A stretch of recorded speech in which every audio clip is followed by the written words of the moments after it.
મોસમમાં લસણના ભાવ આસમાને પહોંચ્યા છે। 1 કિલો લસણનો ભાવ 500 રૂપિયા પર પહોંચ્યો છે, જેના કારણે ગૃહિણીઓ માટે રસોઈમાં લસણનો ઉપયોગ કરવો મુશ્કેલ બની ચૂક્યો છે। ગુજરાતમાં મધ્યપ્રદેશ અને ઉત્તર પ્રદેશમાંથી મોટા પાયે લસણની આયાત થાય છે, પરંતુ આ વર્ષે કમોસમી વરસાદના કારણે બંને રાજ્યોમાં લસણનું ઉત્પાદન ઓછું થયું છે। પૂરતા પ્રમાણમાં લસણ ન આવતા ભાવ સતત વધી રહ્યા છે। જૂના લસણનો સ્ટોક પૂરો થયો છે અને નવું લસણ આવ્યું નથી, એટલે ભાવ આસમાને પહોંચ્યા છે। હજુ 2 મહિના લસણના ભાવ આવા જ રહેવાની શક્યતાઓ વેપારીઓ દ્વારા વ્યક્ત કરવામાં આવી રહી છે। રસોડામાં શાકના ટેસ્ટમાં વધારો કરે એવી દરેક શાકભાજીના ભાવમાં વધારો છે। એમાં જ સૌથી મુખ્ય લસણના ભાવમાં અદદ વધારો છે। 480 થી 500 રૂપિયા કિલોના ભાવે અત્યારે લસણ મળી રહ્યું છે।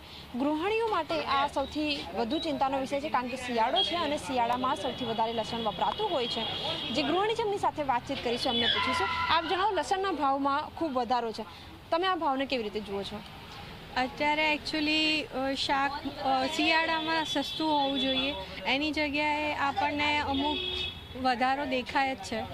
એટલે જોવા જઈએ તો જે ઓવરઓલ માર્કેટની બધી વસ્તુઓમાં ભાવનો પડ્યો છે, જે શેર માર્કેટ ને બધું, એ આખી પરિસ્થિતિને અનુસરીને અને વાવેતર પણ જોઈએ તો એ પ્રમાણે નથી થયું, તો એના કારણે પણ આ હોઈ શકે।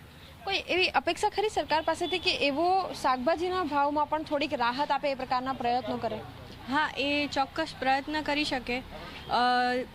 વિચારીએ કે આ થોડાક સમયમાં એમાં પણ સુધારો થશે। બિલકુલ, ક્યાંક જે ખાદ્ય વસ્તુઓમાં જે મોંઘવારી છે, સતત ને સતત વધારો જોવા મળી રહ્યો છે, અને એમાંથી જ જે શાકભાજીની વાત કરીએ તો સૌથી વધારે લસણ અત્યારે સૌથી વધારે મોંઘું જોવા મળી રહ્યું છે। કેમેરામેન શૈલેષ બગડા સાથે સપના શર્મા, ઝી 24 કલાક, અમદાવાદ। સામાન્ય રીતે શિયાળામાં શાકભાજીના ભાવમાં ઘટાડો થતો હોય છે, પરંતુ હાલ શિયાળો શરૂ થઈ ગયા હોવા છતાં પણ શાકભાજીના ભાવમાં કોઈ રાહત નથી મળી। જી હા, વટાણા, મેથી, ગાજર અને તુવેરનો 1 કિલોનો ભાવ 100 રૂપિયાની આસપાસ છે। ભાવમાં ઘટાડો ન થતાં ગૃહિણીઓનું બજેટ ખોરવાઈ રહ્યું છે। ટામેટા અને ડુંગળીના 1 કિલોનો ભાવ 80 રૂપિયા પર પહોંચ્યો છે, સાથે આદુ, મરચાં અને લસણનો ભાવ પણ ઓછું થવાનું નામ નથી લઈ રહ્યું।